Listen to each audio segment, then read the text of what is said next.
Neil McCabe is on the line with us, conservative commentator, editor of the Guns and Patriots newsletter. His website, Neil W. McCabe, MCCABE.com. And Neil, welcome back to the program. Great to be with you, Tom. Good afternoon. Thank you for joining us. I have this article from Media Matters. I'm assuming you saw this? Yes, I did. NRA president pushes conspiracy theory that Obama will use Medicare to create a gun registry. Jim Porter has falsely claimed that Medicare enrollees are asked to disclose household gun ownership to revive the NRA's decade-old scare tactics about a federal gun registry. So, number one, is anything in this not factual? I noticed throughout the whole article there's words like hyperbolic, baseless, falsely, and I think what it ignores. You don't think the NRA is hyperbolic? No, I don't. In fact, I think that they're frankly they're a little tame. Cold dead hands. Well, those were the days, huh? Yeah, I guess those days aren't back yet. But oh, come on, Wayne LaPierre is still being paid $2 million a year to be the performer in chief. Well, yes, but leaders of large organizations get paychecks. I think Media Matters. I don't think they're the Sisters of Mercy. Somebody over there gets paid, right?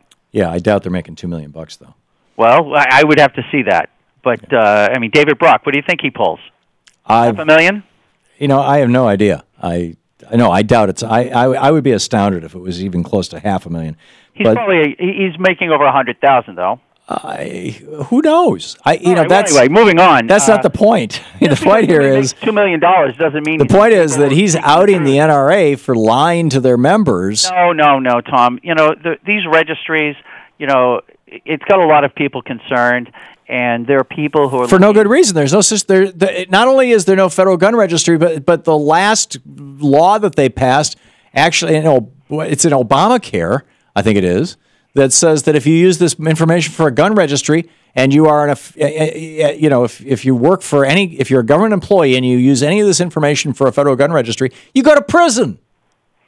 Right, but we also know that wait a minute, right? But we also know that government files get in the hands of people and nothing seems to happen to them. You remember that in 2010, the Washington Post had a 4-man reporter team embedded with the Fast and Furious operation. They were given access to restricted ATF documents, which made it to the Washington Post. Neil, if I wanted to put together a gun registry, a list of all the gun owners in America, all I'd have to do is walk over to the NRA headquarters and buy their mailing list for $1 a name. Well, you know, there are people who believe that guns are a problem in this country. No, I'm serious. The NRA sells their mailing list. They will sell it to anybody. They will sell it to me, presumably.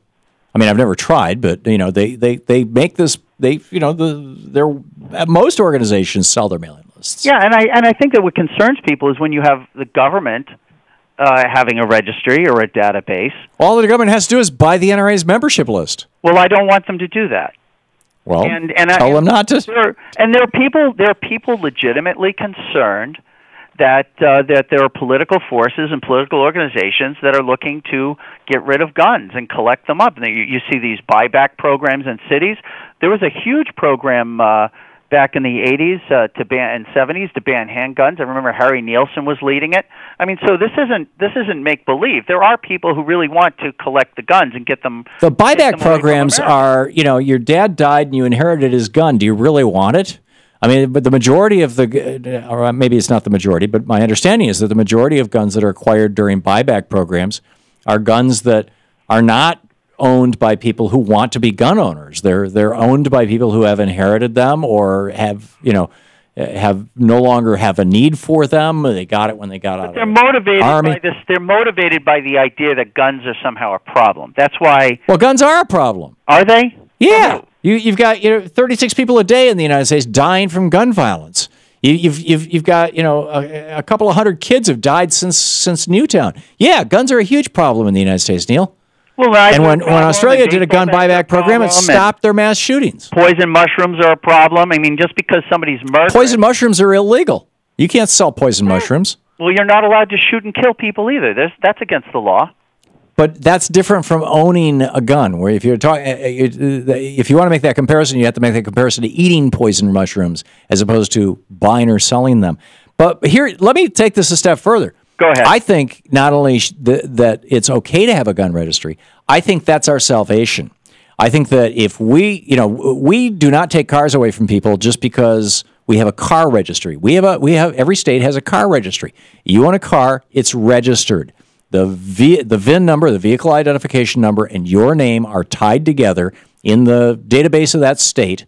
And not only that, but you have to do two additional things if you want to take that car out in public, take it off your private property.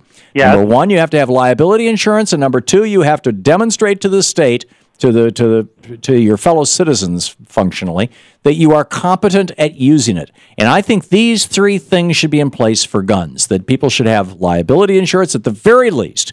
I mean, I find it bizarre that in Newtown... I would encourage you to make that case to the American people and amend the Bill of Rights. I don't see this as a violation of the Bill of Rights because it has nothing to do with militias. Now, I'm willing to grant an exception for militias. If a militia has guns and if people are members of a militia, you can. Militia is every able-bodied male between 15 and 60. Is that what you're calling the militia? Well, we can define militia. Actually, I would say that the National Guards are modern militias. But even beyond that, I don't see why having a gun, requiring people to register and license and ensure, to license themselves if they're going to carry it off their property or use it off their property, and insure it, the gun, if they're going to carry it or use it off their property. I don't see how that's inconsistent with the Second Amendment allowing ownership of guns. Well, it's a restriction of freedoms, and when you're pre-punishing people, you're restricting. It's not a punishment. And are you punished for owning a car? Well, you're having to jump through hoops. Well, it's not unreasonable. The reason that we do something wrong. Why do we have insurance? Why do we have liability insurance for cars, Neil? I don't know why there's a presumption that something could go wrong. Why do we have car insurance? Why does every state in the union require minimally liability insurance for car owners? I think it has something to do with the hacks who run the insurance companies and the hacks who run the insurance regulators. Now, you and I both know that's not true. It's because cars kill people. Yes, but Tom, let's back up a minute. I don't know of any liability insurance for loaves of bread. What other constitutional rights do we need to register for? If you own a refrigerator, you don't have to insure it. Fantastic. But if you own a car, you do have to insure it because a car can kill somebody, and the only way you can kill somebody with a refrigerator is to drop it on their head. Well, of course, you're assuming that I think the government should be involved in automobiles, and I'm not really there yet. So you don't think that we should even be requiring liability insurance for cars? No, I'm not really, not really. So what happens when an uninsured driver kills your wife?